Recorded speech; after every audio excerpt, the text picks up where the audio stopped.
Assalamualaikum warahmatullahi wabarakatuh. Nama saya Muhammad Safirul Putra Satria. Saya dari Prodi Manajemen NIM 201141125. Di sini saya akan menjelaskan apa sih itu syirik dan bagaimana bahayanya pada manusia. Syirik secara etimologis, syirik itu berasal dari kata syarokah. Syarokah fil madi. Syarokah yasrokuh, kemudian bentuk ketiganya syirkun. Syarokah artinya bersekutu. Maksudnya bersekutu itu berbilang atau lebih dari satu. Kalau satu itu tauhid, ahad, wahada. Kalau lebih dari satu itu syirik. Dan secara terminologisnya syirik itu mentuhankan lebih dari satu Tuhan.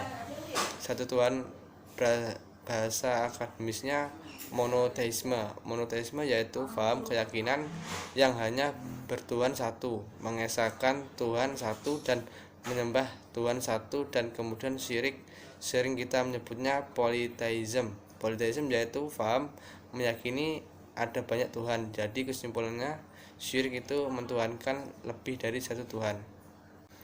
Kemudian bentuk-bentuk syirik.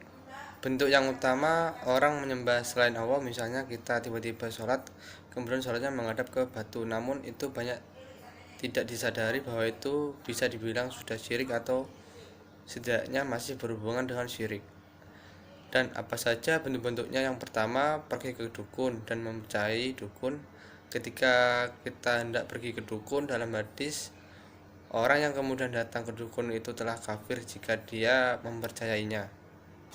Kedua, petik laut atau larung sesaji. Ini sudah termasuk perbuatan syirik karena nelayan mempercayai bahwa jika melakukan acara petik laut atau larung sesaji itu membuat mereka jadi terjaga keselamatannya.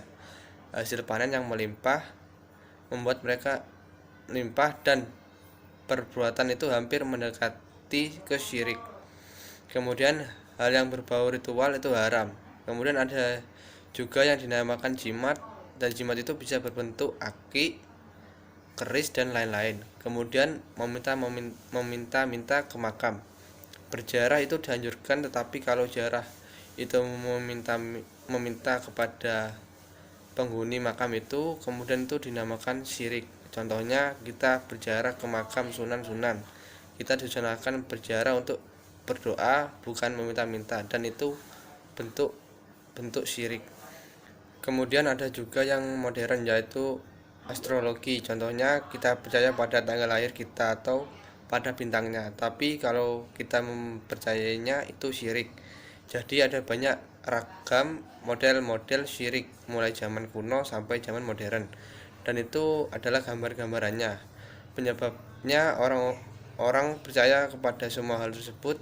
Yang pertama, ilmu agama belum mendalam atau belum nyampe kepada seseorang. Jika ilmu agama itu betul-betul nyampe, insya Allah tidak akan melakukan hal seperti itu. Karena apa? Ibaratnya seperti radar, dan ia tidak boleh jadi ilmu agama yang betul-betul kokoh, yang kuat, mendalam, akan melahirkan keimanan, dan keimanan itu sebagai benteng supaya tidak terjerumus ke hal yang salah. Kemudian karena faktor ekonomi, orang kalau sudah di dalam faktor ekonominya kurang, mereka akan jenuh. Karena jenuh, mereka melakukan jalan pintas, dan dari jalan pintas itu iblis dan setan akan senang, yang akan menyuruh mereka untuk berbuat hal-hal yang tidak baik, sehingga kemudian mereka melakukan ritual-ritual kepada iblis dan setan. Dan ada hadis, hampir kemiskinan itu akan menggelincirkan orang pada kekafiran. Bahkan kemiskinan itu bisa menukar akidah. Kemudian yang kedua, karena sakit yang lama. Biasanya ada orang yang sudah lama sakitnya dan tidak sembuh-sembuh, kemudian ada orang menyarankan ke sana bakal sembuh. Dan jika sudah melakukan itu, jin dan iblis berarti sudah masuk kepada pikiran mereka. Sebenarnya jin dan dukun itu tidak boleh dipercayai, karena dukun dan jin itu adalah bohong meskipun dia benar. Itulah contoh-contoh orang yang syirik. Penyebabnya yang pertama, ekonominya kurang bagus, kesehatan dan ilmu agamanya kurang. Sekian dari saya. Apabila ada salah kata mohon maaf.